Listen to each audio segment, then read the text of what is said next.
야곱은 아브라함과 이삭에게 주어진 하나님의 약속에 따른 그런 자손이며, 또 아버지 야곱이 이삭이 그 결혼 후에 잉태하지 못하는 리브가를 위해서 기도했다고 했을 때 또한 기도의 응답이고, 그리고 또 하나님의 선택을 받은 계시 가운데 태어났습니다. 그렇지만 뱃속에서부터 형 에서와 다투고 또 발꿈치를 잡고 태어나 야곱이라는 이름을 얻게 되었습니다.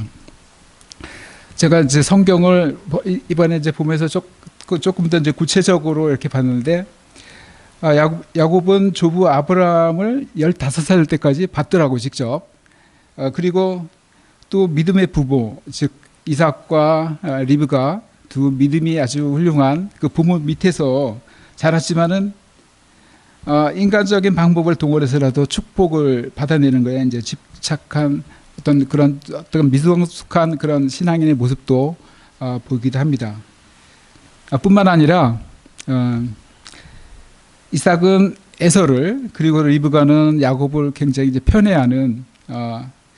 편애하고 있었고, 형제간에도 우애가 좀 부족해서 야곱과 에서는 출생 이후도 화목한 가정을 이루는 것으로 보이고 있지는 않는 것 같습니다. 성경 가운데 제가 보기로는. 첫 번째 사건이 이제 팥죽 사건입니다. 창세기 26장 27절 34절까지 말씀인데, 야곱은 사냥으로 허기진 이제 그 에서와 이제 팥죽을 가지고 장자권을 바꾸자고 제안을 합니다.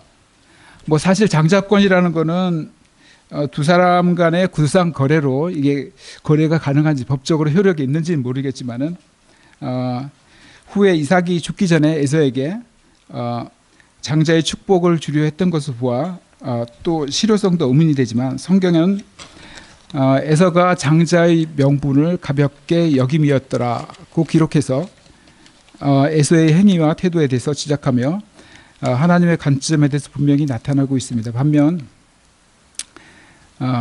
야곱의 어머니 리브가로부터 야곱은 어머니 리브가로부터 큰 자가 어린 자를 섬길 것이라는 하나님의 계시에 대해서 들었을 것이고, 또 장자의 명분을 얻고 싶어하는 평소의 생각대로 먼저 이 기회를 틈타서 장자권을 갖고 와야겠다라고 이제 생각했던 것 같습니다. 다음은 이제 창세기 27장의 말씀입니다.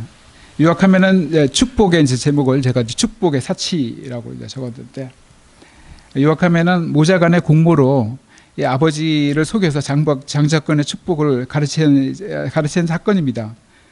여기에 있어서 리브가가 각본을 짰고 이제 연출을 했고, 그 주요는 야곱이 된 그 사기극 비슷한 그렇죠.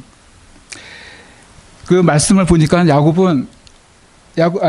이삭이 3번이나 너 진짜 에서가 맞아? 이렇게 질문을 3번이나 했더라고요. 근데 그런 연속된 질문에서 심지어는 하나님의 이름까지 들먹여가면서 자신이 에서인 것처럼 속여서 축복을 얻고자 했습니다. 이렇게 속여서 얻은 축복이 효력이 있는 것일까요? 과연?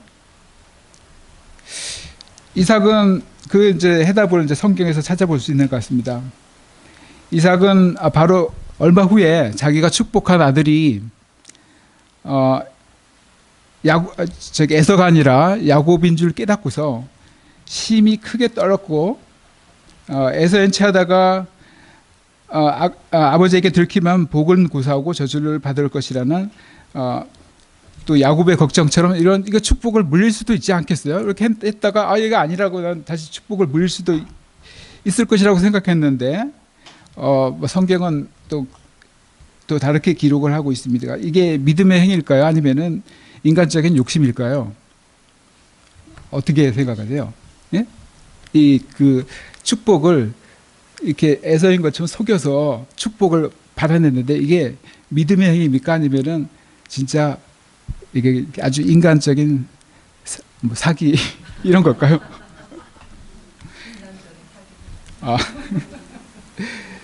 예, 부당하죠. 예, 근데 이제 성경 그 관점은 조금 다른 것 같습니다. 근데 이삭은 곧바로 축복받은 그가 반드시 복을 받을 것이라고 하나님의 섭리를 인정하고 순종했습니다. 성경은 히브리서 11장 20절을 보니까는 믿음으로 이삭은 장차 있을 일에 대하여 야곱과 에서에게 축복하였으며 라고 믿음의 행위로 기술을 하고 있습니다. 우리의 관점하고 조금 다른 것 같습니다. 성경은.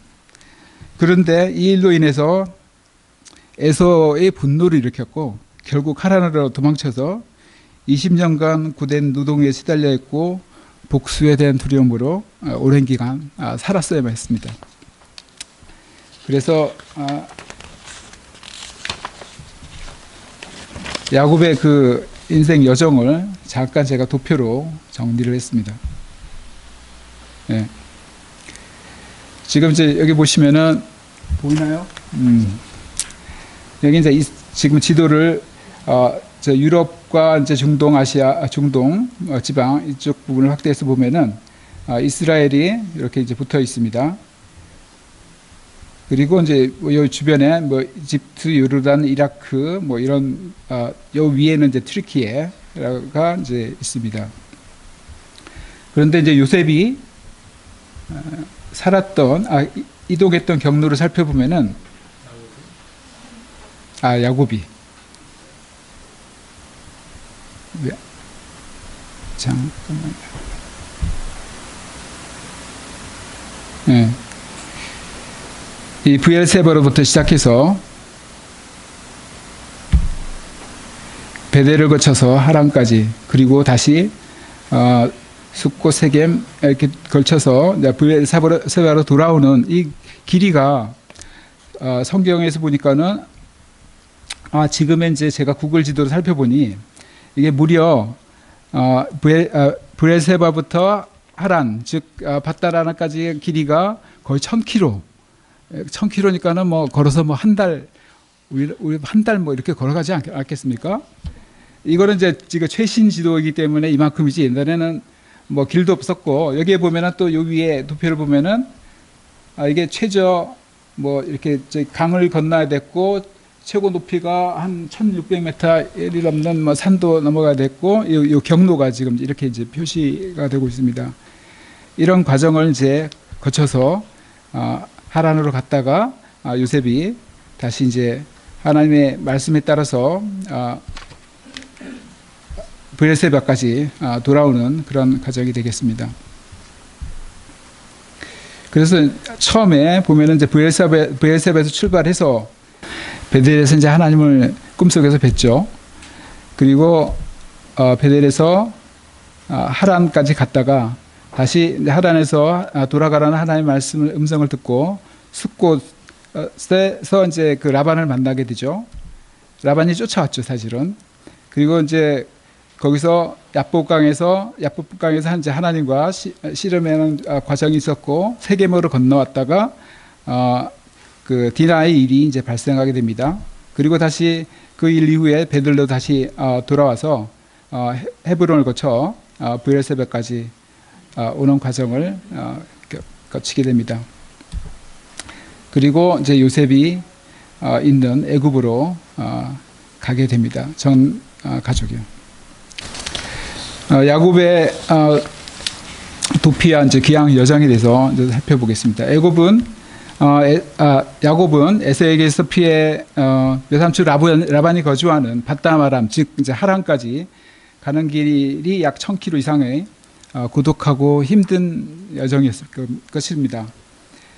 창세기의 기록에 대한 요셉과 제의할 때를 요셉과 다시 만났을 때를 기준으로 살펴보니까 이때 야곱의 나이가 약 77세 이 정도 되더라고요. 저는 이 젊은 야곱을 생각했었는데 창세기를 자세히 다시 살펴보니까는 거의 70대의 그 나이로 그 하란으로 출발합니다. 그러면은 이 나이가 돼서 이 하란으로 사실 도피를 하면서 향후 자기 인생이 어떻게 전개될지 그리고 언제 어떻게 돌아올 수 있을지 기약이 없는 막막한 그런 행내였을 것입니다. 그러한 야곱에게 베델에서 이제 하나님이 하나님의 약속을 얻게 됩니다. 조상들에게 약속한 땅을 주실 것, 그리고 자손의 번성과 축복의 통로가 될 것, 하나님께서 어디서나 지키시고 집으로 돌아오게 하실 것, 말하자면은 복의 종합 세트를 하나님께서 보장해 주신 겁니다. 여기는 어떤 조건도 없습니다. 너가 이렇게 하면 이것이 아니라 내가 너를 이렇게 해주겠다라고 하나님이 그냥 절대적으로 하나님 약속해 주신 겁니다. 그러한 야곱에게 베들에서 하나님은 약속을 얻게 됩니다. 조부 아브라함과 이삭을 통해 어렴풋이 알았던 간접적으로 알았던 하나님께서 내가 지금 있는 이곳에도 계셔서 끝까지 나의 하나님이 되어 주실 것을 약속해 주신 겁니다. 아마 우리들의 삶에서도 그런 부분들이 있었을 거라고 생각됩니다. 하나님께서 사다리 위에 서셔서 야곱의 일거수일투족을 보시고 또 지켜보시고 계셨던 것이죠. 시편 139편 2절에 주께서 내가 앉고 일어섬을 아시고 멀리서도 나의 생각을 밝히 아신다라고 이렇게 기록을 하고 있습니다. 제가 이제 고등학교를 이제 졸업할 무렵 이제 취업을 나갔는데, 제가 이제 공고를 나와서 이제 토목과를 나왔는데, 어느 날인지 모르겠지만 겨울 눈 덮인 산을 이렇게 그 어둑어둑한 길을 가고 있을 때 별빛 가운데 하나님께서 이렇게 말씀해 주시는 것 같더라고요. 내가 너를 알고 있고 또 보고 있다. 그런 하나님이 계신 막막한 야곱의 행동 가운데 그런 하나님이 그런 약속을 주셨을 때 굉장한 큰 위로와 또 그런 희망이 있었겠죠. 근데 외삼촌집에서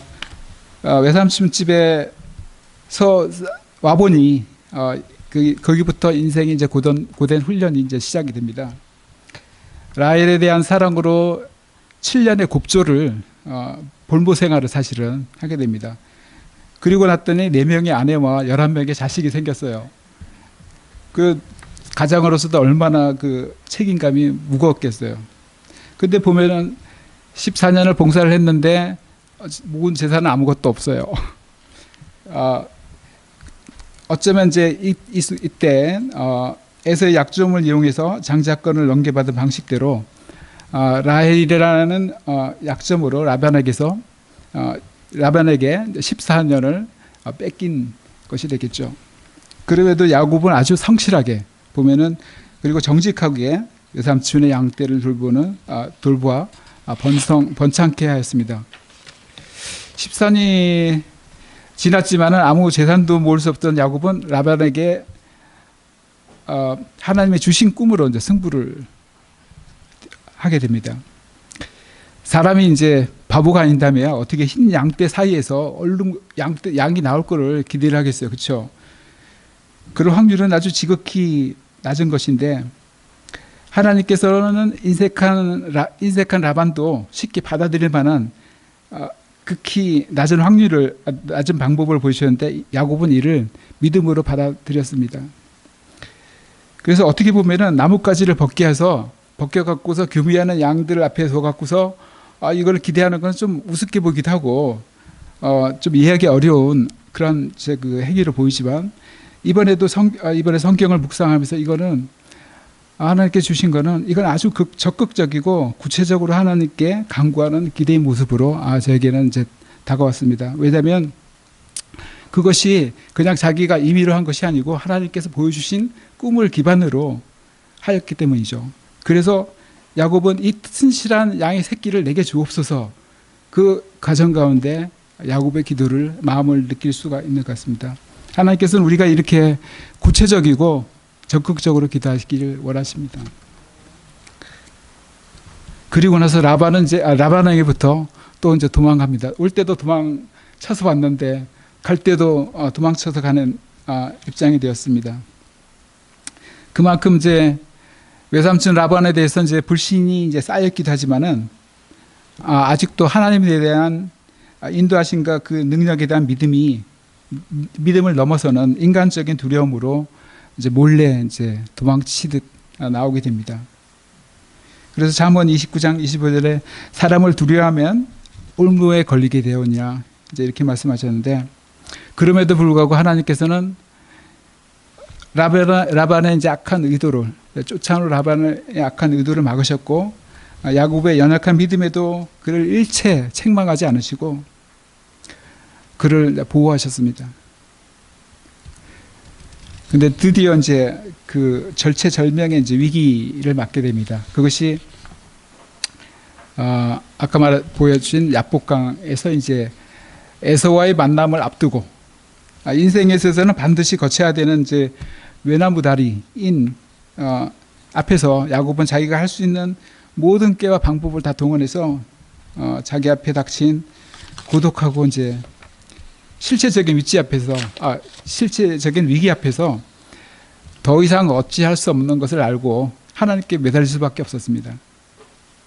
그에게는 분명히 하나님의 약속들하고 증거들이 있었는데도 불구하고 다시 축복, 즉 안전보장을 하나님께 요구를 하고 있었어요. 그만큼 야곱은 절박하고 이제 아주 집요하게 기도했는데, 하나님께서는 야곱의 고관절, 그러니까 이걸 상하게 하셔서 인간적인 힘과 방법을 차단시키시고 대신 새 이름을 주셨어요. 야, 너는 이제 야곱이 아니라 이스라엘이다. 더 이상 야곱으로 부르지 않고 이스라엘이라 부르리라 하십니다. 하나님께서 왜 져주셨을까요? 억지로 야곱의 생각과 행위를 바꾸지 않고 하나님께서는 야곱이 스스로 바꿀 때까지 인내하고 하나님이 기다려주셨습니다. 그 이후로 이제 야곱은 지팡이를 짚고 다니는 걸음마다 이제 하나님의 축복과 은혜를 아마 기억하셨을 거라고 생각합니다. 드디어 이제 에서와 재회하는 시간이 되었습니다. 하나님의 은혜로 인해서 죽일 듯이 달려들지도 모르는 예상과 달리 그 형 에서가 기쁘게 만나서 마치 하나님의 얼굴을 보는 것 같이 안도하며 이제 기뻐했지만은 그 두려움의 대가로 하란에서 모은 재산의 상당 부분을 에서에게 주게 됐어요.